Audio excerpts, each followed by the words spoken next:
Kalau hatinya baik, maka kehidupannya akan baik. Lihat hatinya. Maka dalam ilmu psikologi dilihat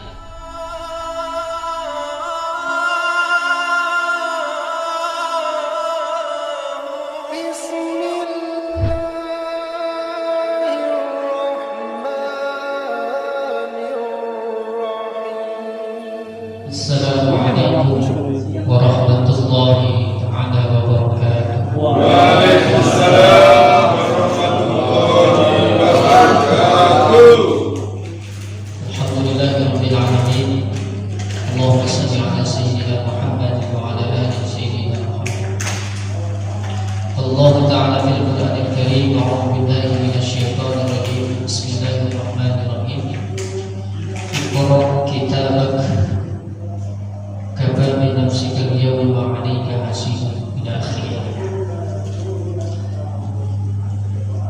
Hadirin jamaah yang saya hormati dan muliakan, terkhusus para sohibul wilayah, para ketua DKM Mushola Semetro Serpong, jamaah hadirin yang dimuliakan Allah Subhanahu wa taala dan yang saya hormati.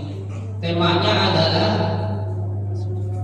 psiko fundamental manusia di dalam Al-Qur'an. Jadi setiap orang itu diberikan psikologi, ya psikologi pada ciptaannya, mau hewan, mau tumbuhan, mau manusia, itu diberikan psiko fundamental manusia. Kalau di dalam kajian psikologi, psiko fundamental itu adalah salah satu cabang ilmu yang objek kajiannya adalah manusia.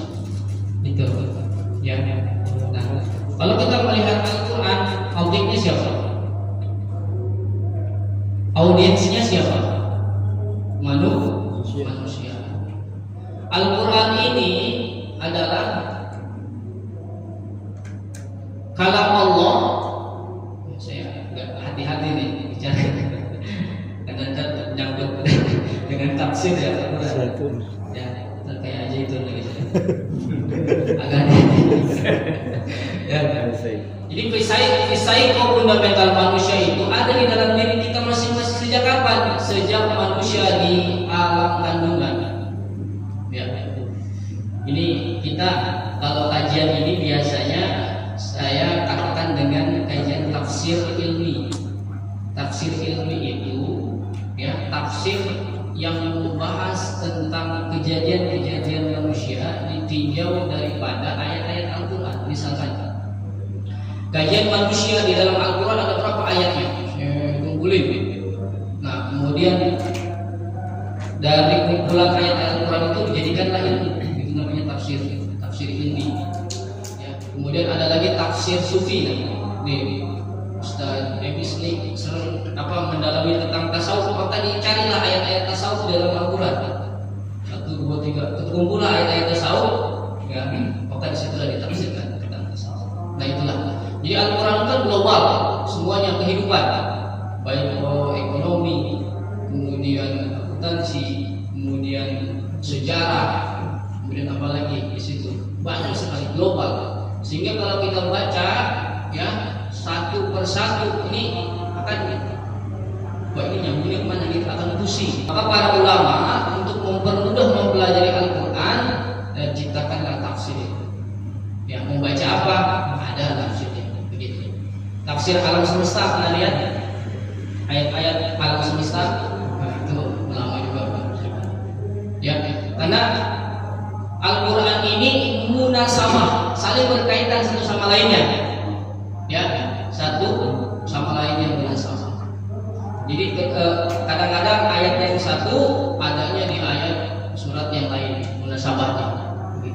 Tapi kalau cerita tentang sejarah manusia, kehidupan manusia dari zamannya Nabi Adam sampai zamannya sekarang, Al-Quran itu ayat 1 misalkan Al-Ikhlas dengan Al-Falaq itu nyambung sejarahnya, satu runtutan begitu. Asbabun nuzul kalau di dalam tafsir. Jadi ceritanya sama. Makanya ini luar biasa, orang yang mengumpulkan Al-Quran sampai sekarang seperti ini luar biasa. Siapa? Zamannya siapa? Utsman bin Affan. Jadi kualifikasi sempurna Al-Quran satu mushaf itu zamannya Utsman bin Affan. Makanya bid'ah pertama di dalam sejarah kehidupan manusia pembukaan Al-Quran. Ya. Kalau kitabnya masih Al-Quran berarti dia tidak boleh mengatakan bid'ah, karena itu masih baca Al-Quran. Karena bid'ah pertama dalam kehidupan sejarah manusia pengumpulan Al-Quran, karena tidak diperintahkan oleh Rasulullah Sallallahu Alaihi Wasallam. Sekali lagi risiko fundamental itu ada di setiap diri manusia. Sejak kapan? Sejak manusia akan dilahirkan. Kalau kita melihat sejarahnya manusia, ya, mulai dari mana? Sejarahnya manusia dari saripati tanah itu kita makan, ya, dari dari tumbuh-tumbuhan, ya, kan makan kita tuh semuanya dari alam. Kalau di dalam kajian biologi itu namanya apa? Spermatozoa. Saripati itu menjadi sperma. Kalau dalam bahasa Al-Quran namanya nutfah, ya, namanya nutfah. Nanti nutfah akan bertemu dengan ovum, gitu kan? Ovumnya sel telurnya perempuan, sehingga nanti ketika menjadi seorang cikal bakal manusia 40 hari yang menjadi alaqah. Alaqah itu segumpal daging, zigot yang nempel di dinding rahim perempuan, itu zigot. Jadi kalau kita hitung 40 hari alaqah, 40 hari nutfah, 40 hari alaqah, 40 hari mudghah. Mudghah itu daging, tadi darah, ini darah menjadi daging yang dikasih tulang. Jadi tulang kita ini yang keras ini itu terbuat dari darah asalnya, gitu. Ya, 40 hari 3 kali 4 berarti berapa tuh? 120. Nah, maka di dalam Al-Quran 120 hari itu dikalkulasi menjadi 4 bulan. Ya. 4 bulan di dalam Al-Quran direkam, ya, di dalam surat Al-Sajdah ayat 9. Fa idza sawaituhu wa nafakhtu fihi min ruhi. Ketika aku sempurnakan kejadian manusia, maka aku tiupkan ruh. Itu di umur 120 hari. Makanya kalau adat kita di Jawa atau Sunda atau Betawi dan sebagainya 40 bulanan. Untuk apa? Mendoakan tuh si cabang bayi. Ketika ditiup ruhnya, kita doa sama-sama. Semoga manusia ini menjadi manusia yang doanya tergantung orang tuanya yang maunya apa. Ya. Kalau saya gambarkan, manusia itu kan diberikan psikologi masing-masing. Manusia itu diciptakan, lihat Pak, boleh geser Pak kesana kalau Pak. Manusia itu diberikan bentuk tubuh, ya, kepala, kita sebut kepala, ya, kepalanya.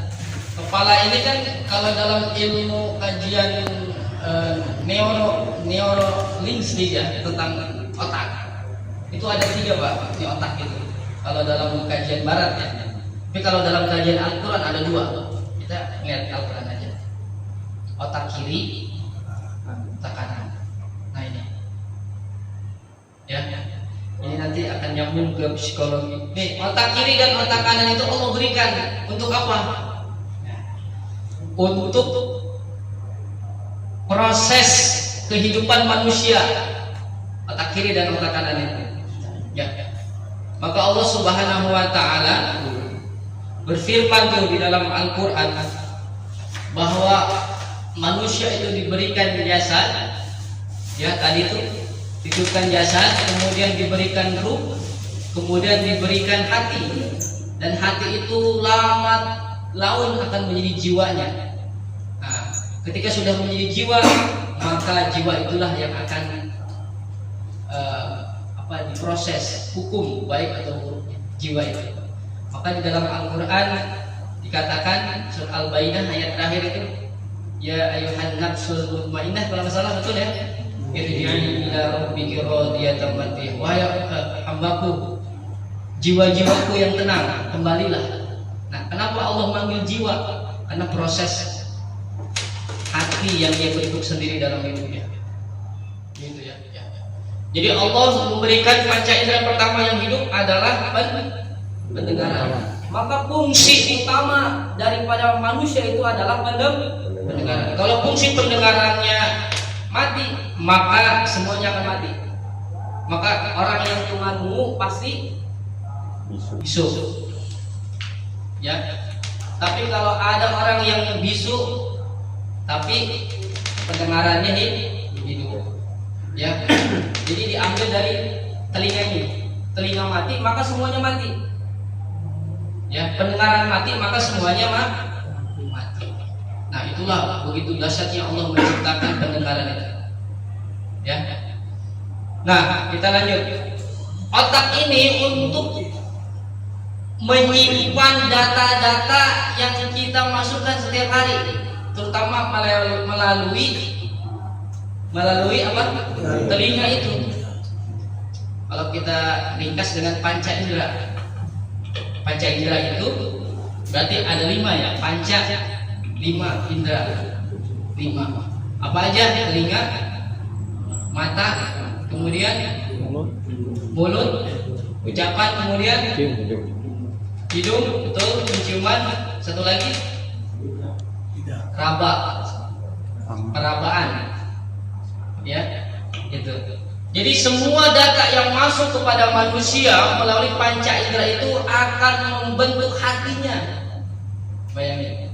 Ya, anak kita nih ya, tiap hari dicekokin lagu dangdut. Bedanya jadi biduan, Pak, jadi artis.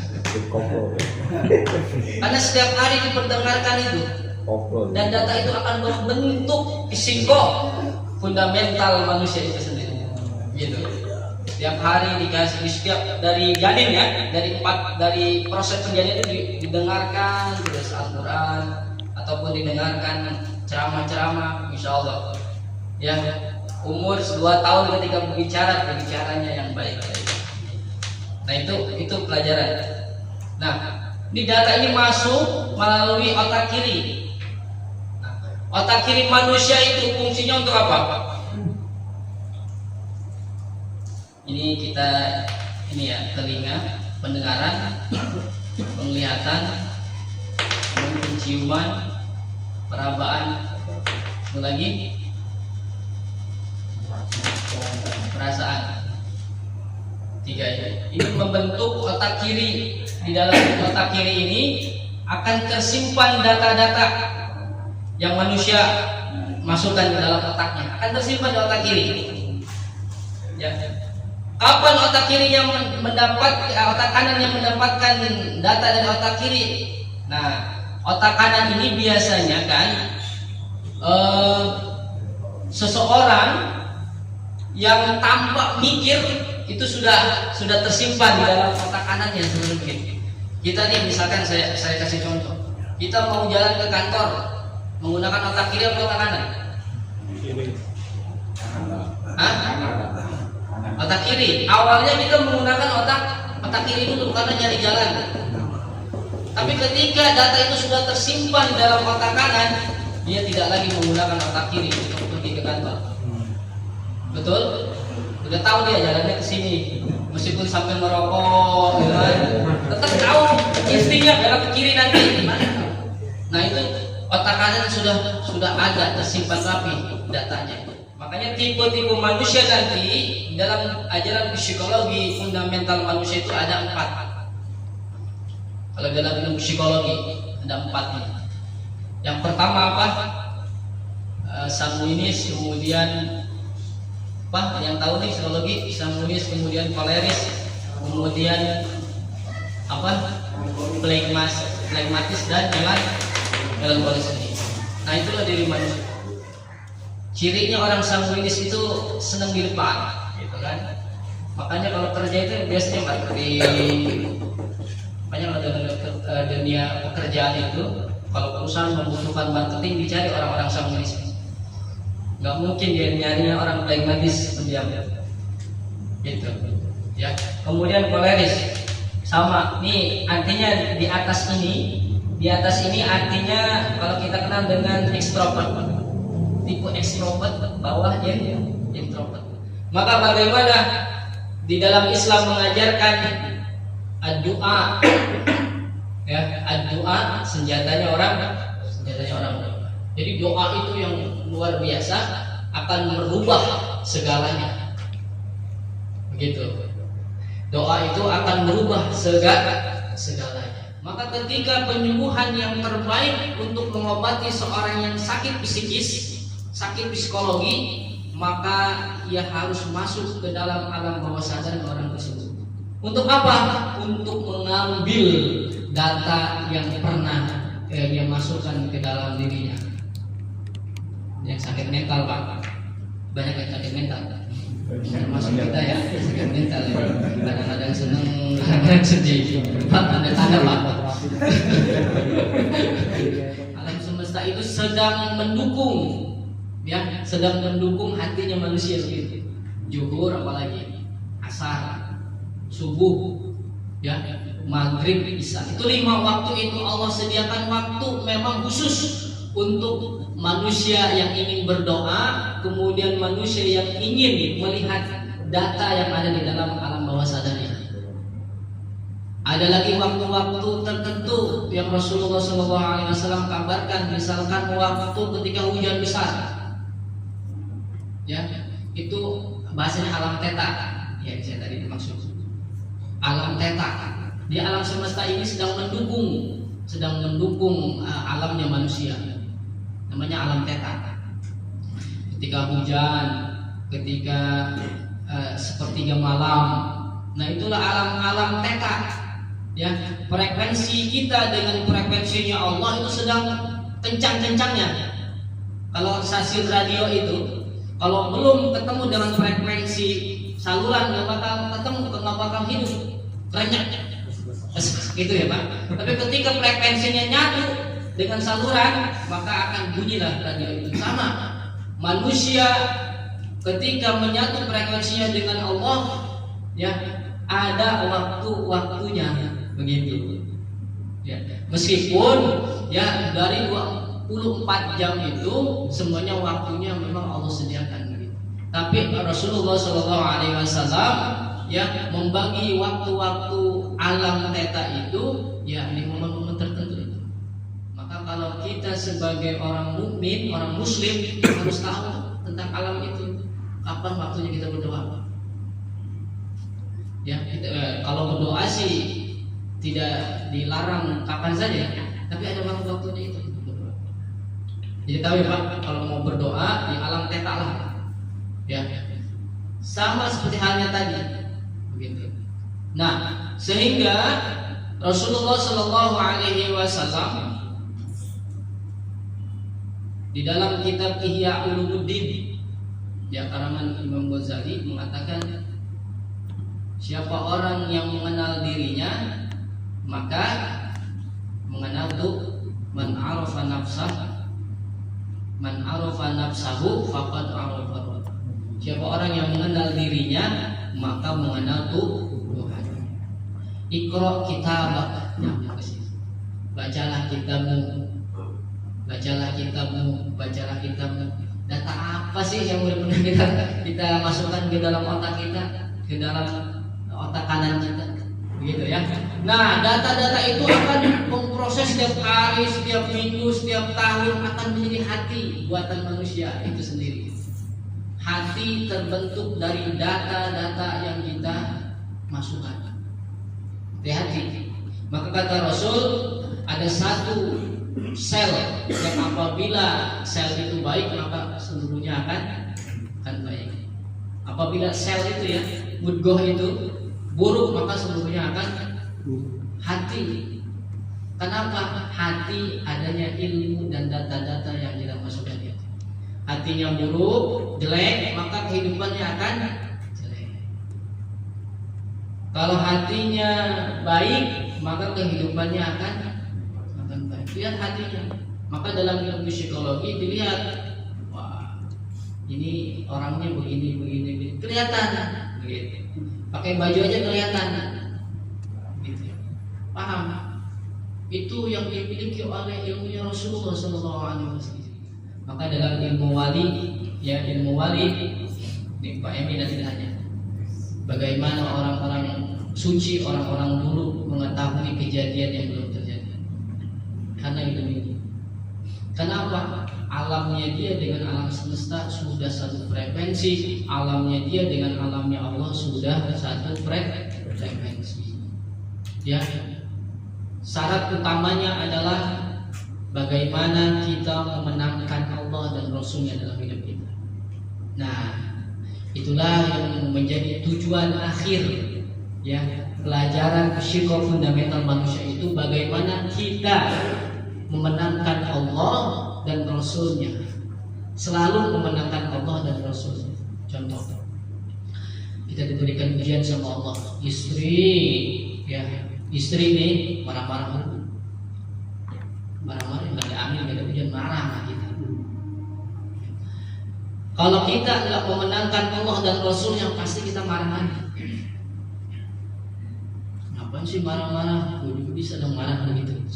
Tapi kalau kita memenangkan Allah dan Rasulnya, kita teliti kenapa nih istri marah. Gitu.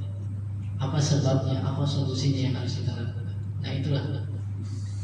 Usaha bangkrut, ya, usaha bangkrut dan sebagainya. Kalau kita memenangkan Allah dan Rasulnya, tidak masalah. Sampai sekarang belum ada kerjaan, sama. Kalau kita memenangkan Allah dan Rasulnya, hidup kita akan tenang.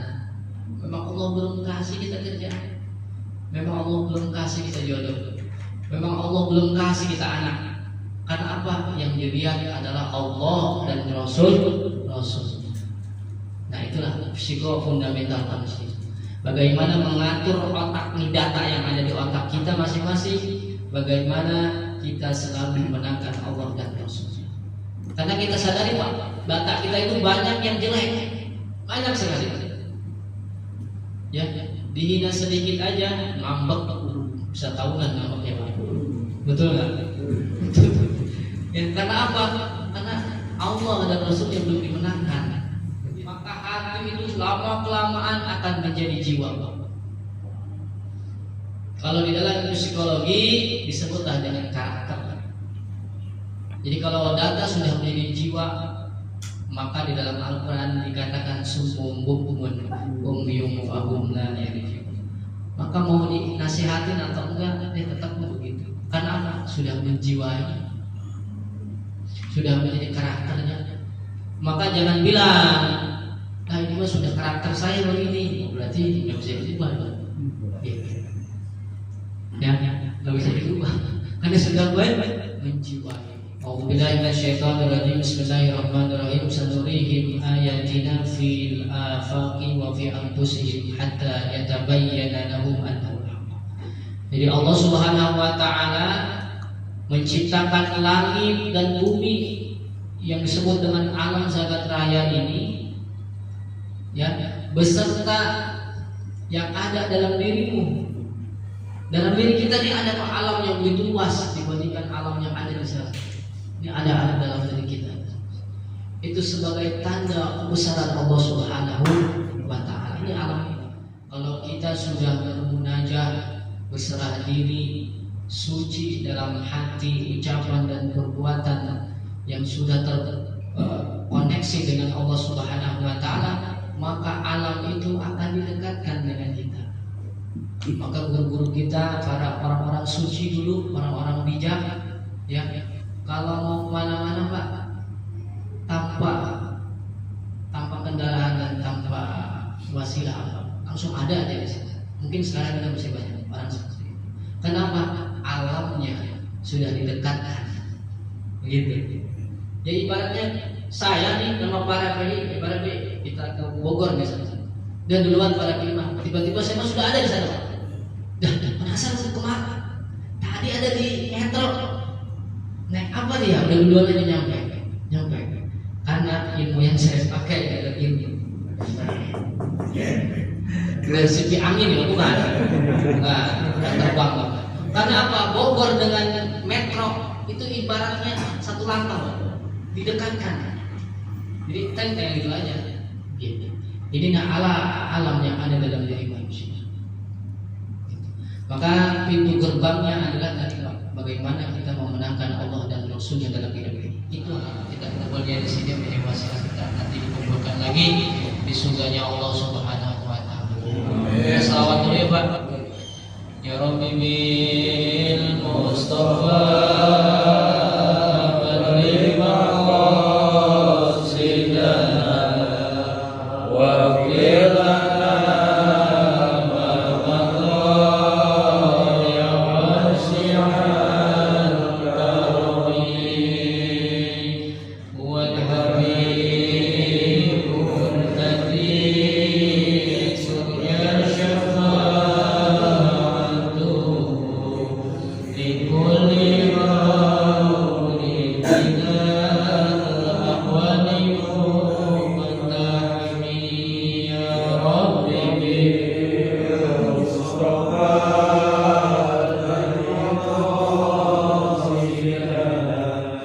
waghfir lana ma madha ya wasi'al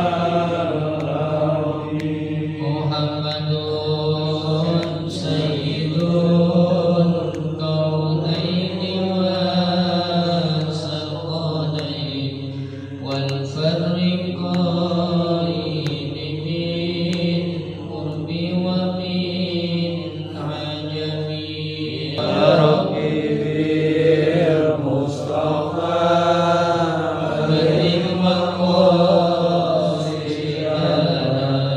waghfir lana ma madha ya wasi'al karami yunal amiru naifana ahadu abara fi kaunina minhu wa la na'ami ya Rabbi bil Mustafa balligh maqasidana waghfir lana ma madha ya wasi'al karami Allahumma salli wa sallim wa barik alaihi Allahumma fi ila qawmi thariq. Assalamualaikum warahmatullahi wabarakatuh. Waalaikumsalam.